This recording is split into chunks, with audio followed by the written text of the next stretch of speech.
বাংলাদেশের সম্ভাবনাময় এবং অন্যতম গ্রোয়িং একটি ইন্ডাস্ট্রি হচ্ছে আইসিটি ইন্ডাস্ট্রি। দেশের গ্রোয়িং বিজনেস ইকোসিস্টেমে গুরুত্বপূর্ণ অবদান রাখার পাশাপাশি 2022-23 অর্থ বছরে এই সেক্টর $1.8 বিলিয়ন এক্সপোর্ট আর্নিংসও জেনারেট করেছে। কিন্তু গ্রোয়িং এই সেক্টরের গ্রোথ ট্র্যাজেক্টরি বাধাগ্রস্ত হচ্ছে মূলত স্কিলড হিউম্যান রিসোর্সের অভাবে। বাংলাদেশে বছরে প্রায় 20,000 আইটি গ্র্যাজুয়েট একাডেমিক্যালি পাশ করে জব মার্কেটে প্রবেশ করলেও প্রয়োজনীয় স্কিল সেটের অভাবে প্রতিষ্ঠানগুলোর চাহিদা অনুযায়ী স্কিলড প্রফেশনালদের ঘাটতি রয়েই যায়। যার কারণে আইটি সেক্টরের জন্য প্রয়োজনীয় স্কিল যেমন বিভিন্ন ধরনের প্রোগ্রামিং ল্যাঙ্গুয়েজ পরিপূর্ণভাবে শিখতে অনেকেই দ্বারস্থ হয় বিভিন্ন training institute, online learning platform কিংবা ইউটিউবের ফ্রি রিসোর্সের, যা সবসময় ফলপ্রসূ হয় না। আজকের ভিডিওতে আলোচনা করব কিভাবে আপনি প্রোগ্রামিং শিখতে পারেন এবং প্রোগ্রামার হিসেবে ক্যারিয়ার করতে পারেন।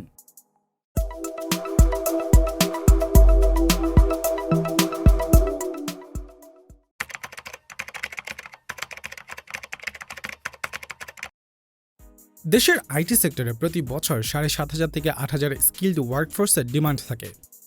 অন্যদিকে বাংলাদেশের বিভিন্ন ইউনিভার্সিটিগুলো থেকে প্রতি বছর প্রায় 20,000 নতুন computer science and engineering graduate job মার্কেটে প্রবেশ করলেও দেশের আইটি কোম্পানিগুলোর ওয়ার্কফোর্স ডিমান্ড অপূরণীয়ই থেকে যায়। মূলত কোম্পানিগুলোর ফ্রেশ গ্র্যাজুয়েটদের কাছ থেকে যে ধরনের স্কিল সেটের রিকোয়ারমেন্ট হয় তা অনেকের মধ্যেই প্রপারলি থাকে না। একটা লম্বা সময় পর্যন্ত স্কিল সেটের এই ঘাটতির পেছনে স্টুডেন্টদের দায়ী করা হলেও বাংলাদেশের ইউনিভার্সিটিগুলোতে যে সিএসই কারিকুলামটি শেখানো হয়, এই কারিকুলামটিতে ইন্ডাস্ট্রিতে অপারেট করা প্রতিষ্ঠানগুলোর যে ধরনের স্কিল সেট প্রয়োজন হয় সেগুলো শেখানোর চেয়ে কম্পিউটার সায়েন্সের তাত্ত্বিক বিষয়গুলো শেখানো হয়, যা হয়তো রিসার্চের ক্ষেত্রে কার্যকর। কিন্তু আইটি সেক্টরের কোম্পানিগুলো ওয়ার্কফোর্স হিসেবে তাত্ত্বিক জ্ঞান সম্পন্ন কোনো ওয়ার্কফোর্স নয়, বরং ইঞ্জিনিয়ার যারা অ্যাকচুয়ালি কোডিং করতে পারে এ ধরনের ওয়ার্কফোর্স খোঁজে। যার কারণে দেশের সিএসই গ্র্যাজুয়েটদের একটা বড় অংশই আশানুরূপ চাকরি পাচ্ছে না। ফলে স্টুডেন্টদের দ্বারস্থ হতে হচ্ছে বিভিন্ন training institute, online learning platform কিংবা ইউটিউবের ফ্রি রিসোর্সের দিকে। তবে প্রোগ্রামিং শিখতে যে সায়েন্স ব্যাকগ্রাউন্ড কিংবা সিএসইতেই পড়তে হবে এই ধারণাটাও সঠিক না। আপনি যদি ম্যাথ এবং লজিক্যাল রিজনিংয়ে মোটামুটি ভালো হন তাহলে যে কোনো ব্যাকগ্রাউন্ড থেকেই আপনি প্রোগ্রামার হিসেবে ক্যারিয়ার গড়তে পারেন। কিন্তু অনলাইনের অগণিত ফ্রি রিসোর্সের ভিড়ে একটা বড় সমস্যা হচ্ছে এসব রিসোর্সের বেশিরভাগই ওয়েল অর্গানাইজড না, যার কারণে অনেকেই শিখতে গিয়ে টিউটোরিয়াল হেল নামে একটি লুপে আটকা পড়ে যায়। টিউটোরিয়াল হেল মূলত লার্নিং ফেজে এমন একটা ইস্যু যেখানে আপনি কোনো নির্দিষ্ট টপিকে একটি টিউটোরিয়াল দেখলেন, তারপর আরেকটি দেখলেন, যেখানে আপনি হয়তো নতুন কয়েকটা জিনিস জানলেন, যা থেকে চিন্তা করলেন আরেকটি ভিডিও দেখবেন। এভাবে করতে করতে আননেসেসারিলি বেশ কয়েকটি টিউটোরিয়াল দেখে ফেলেন এবং আপনার ডেইলি লার্নিংগুলোর বড় একটা সময় আপনি একটা নির্দিষ্ট বিষয় শেখার পেছনেই ব্যয় করে ফেলেন। অনলাইনের ফ্রি রিসোর্স দেখে একা একা শেখার ক্ষেত্রে টিউটোরিয়াল হেল লুপে পড়ে অনেকেই শেখার জার্নির শুরুতেই হোঁচট খেয়ে আশাহত হয়ে ঝরে পড়ে। আর শেখার জার্নিতে সাপোর্ট অনেক বড় একটি বিষয়। বিশেষ করে স্কিল বেসড কোনো কিছু যেমন প্রোগ্রামিং ল্যাঙ্গুয়েজ শেখার ক্ষেত্রে সাপোর্ট খুবই ক্রুশিয়াল। আবার প্রোগ্রামিং বা কোডিং এমন একটি কর্মক্ষেত্র যেখানে প্রতিনিয়তই নতুন নতুন আপডেট আসতে থাকে। তাই এই জার্নিতে ইন্ডাস্ট্রির লেটেস্ট ট্রেন্ড কী সেটা জানা এবং সে অনুযায়ী নিজের স্কিল ডেভেলপ করার জন্য যে সাপোর্টের প্রয়োজন হয় তা অনলাইন রিসোর্স থেকে নিজে নিজে শেখার জন্য প্রয়োজন হয় প্রচণ্ড রকমের স্ট্রং সেলফ মোটিভেশন এবং ডিসিপ্লিন। কারণ প্রোগ্রামিং বা যে কোনো কিছু শেখাতেই সময়ের চেয়েও একটি গুরুত্বপূর্ণ বিষয় হচ্ছে কনসিস্টেন্সি মেনটেন করে যাওয়া, যা সেলফ লার্নিং জার্নিতে নিজে নিজে মেনটেন করা অনেকের জন্যই সম্ভব হয় না। বিশেষ করে ছোটবেলা থেকে আমাদেরকে একাডেমিক পড়াশোনায় ভালো করবার জন্য যেভাবে কোচিং সেন্টার আর টিউটর রেখে স্পুন ফিডিং করিয়ে পড়াশোনার অভ্যাস করা হয়েছে, তাতে একটা সার্টেন বয়সে এসেও এই লুপ থেকে ব্রেকআউট করাটা বেশ কঠিন। কিভাবে প্রোগ্রামিং শিখে একজন প্রোগ্রামার হিসেবে ক্যারিয়ার করা যায় সে বিষয়ে চলুন বিস্তারিত জেনে আসা যাক প্রোগ্রামিং হিরোর চিফ অপারেটিং অফিসার আব্দুর রাকিবের কাছ থেকে।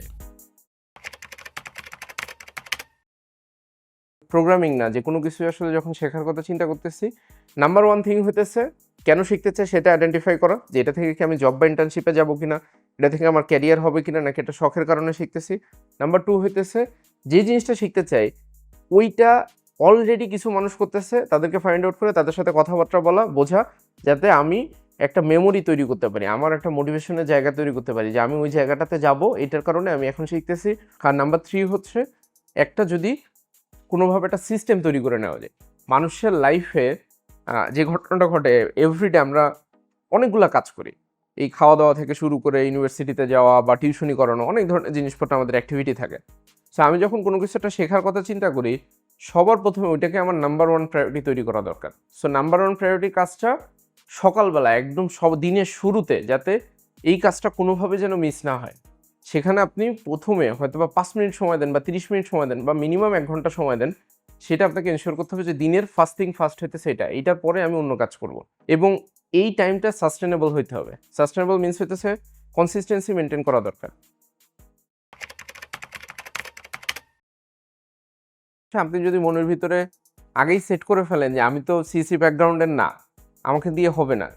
ওইটা হইতেছে ১ম প্রতিবন্ধকতা। সেটাকে যদি আপনি ওভারকাম করতে পারেন যে আমি পারবো, এবং এই পারবো বলতে ডাজ নট মিন হইতেছে যে ওভার কনফিডেন্স বা আমি কাজ না করেই একটা জিনিস বিশ্বাস করা। রেদার ঘটনাটা হচ্ছে এরকম যে আপনি জানেন যে এটা আপনাকে দিয়ে পসিবল এবং সেটার জন্য আপনাকে পরিশ্রম করতে হবে, কাজ করতে হবে, এবং সেই পরিশ্রমটা আবার অনেক সময় যেটা হয় কি যে সিএসসি হোক, নন সিএসসি হোক, যেটাই হোক, first thing first computer science বা ওয়েব ডেভেলপমেন্ট বা এই যে প্রোগ্রামিংয়ের একটা বিউটি হচ্ছে এইটা যে কেউ হয়তো বা শেখা পসিবল।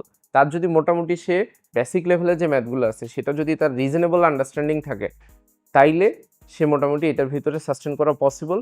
মাথার ভিতরে এটা সেট করা দরকার, পসিবল। সিএসসি স্টুডেন্টের হয়তো বা ডেইলি 6 থেকে 7 ঘন্টা পরিশ্রম করতে হতো, আমার হয়তো বা ডেইলি 7 থেকে 8 ঘন্টা পরিশ্রম করতে হবে। That's the bottom line. Programming শেখার জায়গাটাতে আমার কাছে মনে হয় যে কম্পিউটার সায়েন্স ডিগ্রির সাথে এরকম ডিরেক্ট কোনো কানেকশন নেই।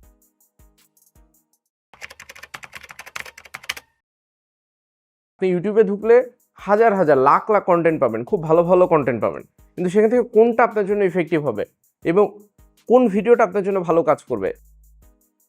প্রোগ্রামিং হিরোতে আমরা যে জিনিসটা শুরু থেকেই আমাদের একটা ফিলোসফি এখনও আছে, তখনও ছিল যে পার্সোনালাইজ লার্নিংয়ের ব্যাপারটা, ওয়েল অর্গানাইজের যে ব্যাপারটা, এটা ধরুন ইউডেমির ভিতরে ঢুকেন, কোর্সেরার ভিতরে ঢুকেন, ইউনিভার্সিটিতে ঢুকেন, যে কোনো আদার্স একটা এডটেকের ভিতরে ঢুকেন। আর প্রোগ্রামিং হিরোর আপনি যদি কোর্স আউটলাইনে যান, web.programminghappenhero.com-এ গেলে আউটলাইন দেখা যায় যে সিলেবাসটা, যে কী কী শেখানো হবে। আপনি দেখবেন সবাই কিন্তু খুব সুন্দর একটা সিলেবাস দেয়, খুব সুন্দর একটা আউটলাইন দেয়, কিন্তু সিলেবাস এবং আউটলাইনই মূল বিষয় না। প্রোগ্রামিং হিরোতে আমরা যেটা করার চেষ্টা করি যে daily 3 Times live support session থাকে। সো আপনি জাস্ট সাপোর্ট সেশনের ভিতরে ঢুকবেন, ঢুকে ইনস্ট্রাক্টরকে প্রবলেমটা দেখাই দিবেন যে ভাই এই যে প্রবলেমের ভিতরে আমি পড়ছি, সো আমার এটা বুঝিয়ে দেন। সে খুব সুন্দরভাবে, it's like a online coaching centre, আপনাকে সুন্দরভাবে বুঝিয়ে দিবে। তবে ক্ষেত্র বিশেষে আপনাকে হয়তো বা ডিরেক্টলি অ্যান্সার বলবে না, কারণ একটা ফ্যাক্ট হতেছে আপনাকে যদি ডিরেক্টলি অ্যান্সার বলে দিই তাহলে তো এটা বেবি ফিডিং করানো হবে। এর পরবর্তীতে আপনার সেলফ ডেভেলপমেন্ট বা সেলফ লার্নিংয়ের যে একটা গ্রোথ হওয়ার কথা সেটা তো হবে না। প্রোগ্রামিং হিরোতে প্রত্যেক ব্যাচের জন্য আমরা নতুনভাবে ভিডিও রেকর্ড করার চেষ্টা করি। সো 60-70% ভিডিও আমরা কন্টিনিউয়াসলি রেকর্ড করি, যাতে করে, কারণ আমরা মার্ন স্ট্যাক শেখাই, রিয়্যাক্ট কন্টিনিউয়াসলি চেঞ্জ হতে থাকে। Every 6 months there is a new update. So new update একদম লেটেস্ট জিনিস দিয়ে যেন আমরা শেখাতে পারি, সেই কারণে ভিডিওগুলো আমরা কন্টিনিউয়াসলি রেকর্ড করি। এবং সেই জায়গাটাতে যেহেতু আমরা ভিডিও রেকর্ড করি, আপনি চিন্তা করে দেখেন, কোনো একটা জায়গায় আপনি গেছেন, সেখানে এই ভিডিওটা হয়তো বা 2022 সালে কোনো একজন ইনস্ট্রাক্টর বা মেন্টর রেকর্ড করে রাখছে।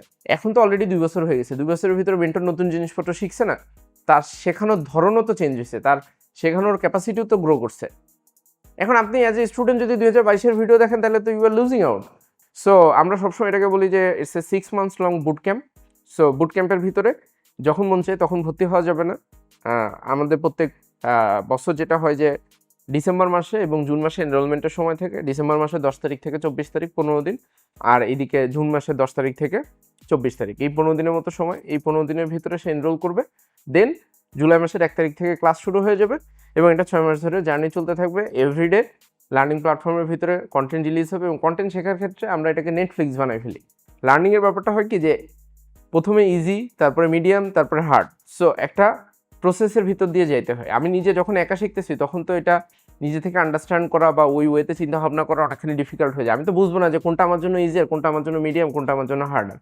কিন্তু যখন আমরা অর্গানাইজভাবে একটা কোর্স রান করি বা এই টাইপের একটা প্রসিডিওর রান করি, সেখানে আমাদের মনে হয় যে আমরা তো অলরেডি আমাদের কাছে একটা এক্সপিরিয়েন্স আছে, ওভার দ্য টাইম আমরা শেখানোর ফলে আমাদের মধ্যে বুঝতে পারছি যে কোন জিনিসটা স্টুডেন্ট সহজে বুঝতে পারে, কোনটা বুঝতে একটু সময় লাগে বা এই টাইপের একটা জিনিস। তো সেই জায়গাটাতে প্রত্যেকদিন রাতে কন্টেন্ট রিলিজ হয় এবং আপনি আজকের কন্টেন্ট যদি দেখার চেষ্টা করেন, পরের কন্টেন্ট আপনি অ্যাক্সেস করতে পারবেন না, ওটা লক করা থাকে। সো আপনাকে এরকম একটা সিস্টেমেটিক জার্নির ভিতর দিয়ে যাইতে হয়েছে। আপনি মন চাইলেই আজকে একটু জাভাস্ক্রিপ্ট দেখলাম, কালকে একটু রিয়াক্ট দেখলাম, তারপরের দিন একটু মঙ্গো দেখলাম, এটা হবে না আর কি। সো আপনাকে একটা সিস্টেমেটিক জার্নির ভিতর দিয়ে যাইতে হবে, যাতে করে আপনি টপ টু বটম আপনি এক্সপার্ট হয়ে যাবেন না 6 মাসের ভিতরে, তবে আপনি রিজনেবল একটা জায়গায় পৌঁছাইতে পারবেন। রিজনেবল বলতে আপনি 6 মাসের ভিতরে মোটামুটি মার্ন স্ট্যাক ইকোসিস্টেম সম্পর্কে আপনার ধারণা হবে এবং সেখান থেকে আপনি পরবর্তীতে একজন জুনিয়র ওয়েব ডেভেলপার বা একটা ইন্টার্নশিপ করার জন্য একটা ক্যাপাসিটি আপনার তৈরি হবে, এরকম একটা ব্যাপার।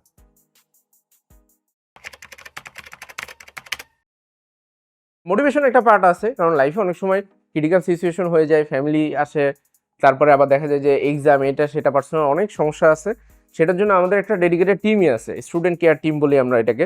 সো ওই টিম কিন্তু কন্টিনিউয়াসলি যেটা হয়, কোর্সের ফ্লো থেকে যে সরে যাইতেছে তাকে ফোন দেওয়া, তাকে আলাদা একটা গ্রুপের ভিতরে নিয়ে যে তাকে একটা রুটিন তৈরি করে দেওয়া। ইনফ্যাক্ট আমরা নিজেরাই একটা এআই মডেল দিয়ে তৈরি করছি, সেখানে সে যদি কিছু ডেটা দেয়, এই মডেলটা তাকে আর্টিফিশিয়াল ইন্টেলিজেন্স ইউজ করে খুব সুন্দরভাবে একটা ডেইলি রুটিন তৈরি করে দেয়, একটা লম্বা সময় ধরে তার সাথে কথা বলে। এবং প্রোগ্রামিং হিরোতে আমরা আমাদের নাম্বার ওয়ান স্ট্রেংথ, আমরা সবসময় যেটা বলি যে প্রোগ্রামিং হিরোতে 85% of our team member, all of them are programmer. সবাই প্রোগ্রামিং করছে, সবাই কোডিং করছে। তো সে জানে যে শেখার জন্য সেই স্টুডেন্টটা যেই চ্যালেঞ্জে পড়ছে সেটা কিভাবে ওভারকাম করতে হয়, সে ওই প্রসেসের ভিতর দিয়ে আজকের এই পজিশনে আসছে।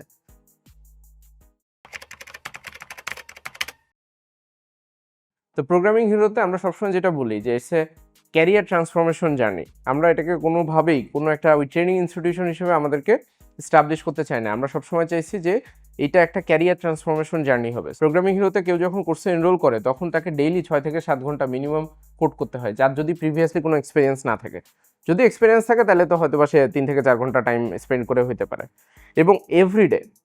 তো অনেকের ক্ষেত্রে যেটা হয় যে তার হয়তো বা উইকডের ভিতরে টাইম ম্যানেজ করতে পারে না, তখন সে উইকেন্ডে হয়তো বা 10-12 ঘন্টা টাইম দিয়ে ওটাকে সে কাভার আপ করার চেষ্টা করে। আপনি চিন্তা করে দেখেন, আপনি ডেইলি একটা কাজ যদি কনসিস্টেন্টলি 6 মাসের মতো সময় ডেইলি 6 থেকে 7 ঘন্টা ধরে করতে থাকেন, তখন আপনার লাইফে যেটা ডিসিপ্লিন আসবে, সেই ডিসিপ্লিন দিয়ে শুধুমাত্র প্রোগ্রামিং না, আপনি চাইলে যে কোনো কিছু শিখতে পারবেন। আপনার ভিতরে আলাদা একটা কনফিডেন্স আসবে। সো ওই জায়গাটাতে আমরা কাজ করার চেষ্টা করি যেন সিস্টেমেটিক, এবং এই জায়গাটাতে কেন সে এই 6 থেকে 7 ঘন্টা কোড করবে, প্রত্যেকটা জিনিসকে আমরা গেমিফাই করা আছে। প্রত্যেকটা লেভেলে সে যদি সময়ের কাজ সময়ে করে, সে কিছু রিওয়ার্ড পায়, সেই রিওয়ার্ডকে আবার say it's like a game. আমরা গেম খেলার সময় যখন প্রত্যেকটা স্ট্রেস পার করি, কিছু রিওয়ার্ড পাই, সেই রিওয়ার্ড দিয়ে আবার আমি হয়তো বা এক্সট্রা কিছু পাওয়ার পাই। সো ওই সাইকোলজিটাকে আমরা এখানে ইউটিলাইজ করার চেষ্টা করি। এবং প্রত্যেকটা জায়গায় জায়গায় থ্রেট আছে। That is a assignment, that is a exam. যখন আপনি এক্সাম দিবেন, অ্যাসাইনমেন্ট দিবেন, তখন কিন্তু পদে পদে আপনি বুঝবেন যে ভাই এখন আমি শিখতেছি, এই শেখার এক্সাম আমাকে দিতে হবে, এটা আমি ভ্যালিডেট করতে হবে। এবং প্রত্যেক পদে পদে যখন আপনি যাবেন, তখন আলটিমেটলি আপনার কিন্তু এই জার্নিটা অনেক বেশি ইফেক্টিভ হবে।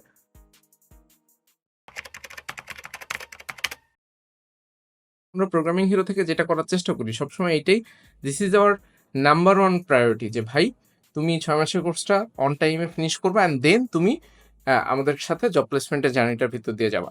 জব প্লেসমেন্টের ব্যাপারটা হইতেছে যে আমরা আসলে জব প্লেসমেন্টের জিনিসটা গ্যারান্টি দেই যদি স্টুডেন্ট তার এফোর্টের জায়গাটা গ্যারান্টি দিতে পারে আর কি। সো আমি জিনিসটা আর একটু ক্লিয়ার করে যদি বলার চেষ্টা করি যে ভাই তোমার দিক থেকে আমরা যা যা বলবো সেই স্ট্র্যাটেজি তুমি যদি ফলো করতে পারো, 6 মাস মেইন কোর্স শেষ হয়ে যাওয়ার পরেও আরো 2-3 মাস যদি তোমাকে পরিশ্রম করতে হয়, you just do that, then we will make sure যে তুমি একটা জব বা ইন্টার্নশিপ পর্যন্ত যাওয়ার আগ পর্যন্ত আমরা তোমার পিছনে লেগে থাকবো, যদি তুমি আমাদের সাথে ওই কমিটমেন্টের জায়গাটা ঠিকঠাক মতো রাখতে পারো। এবং এখন পর্যন্ত প্রোগ্রামিং হিরো অলরেডি 57টার বেশি কান্ট্রিতে, বাংলাদেশে তো অবশ্যই আছে, এটা ছাড়াও 57টার মতো কান্ট্রিতে জব প্লেস করার সুযোগ হয়েছে আলহামদুলিল্লাহ। এবং এখন পর্যন্ত আমরা প্রায় 4300 প্লাস, এবং শুধুমাত্র গত 1 বছরে প্রায় 1400 প্লাস স্টুডেন্ট আমরা বিভিন্ন জায়গাতে জব বা ইন্টার্নশিপ পাওয়া গেছে। এবং এটা প্রোগ্রামিং হিরোর যে ওয়েবসাইটটা আছে web.programminghero.com, সেইটা সাকসেস পেজের ভিতরে গেলে সবার মোটামুটি ডিটেলস দেখা যায়।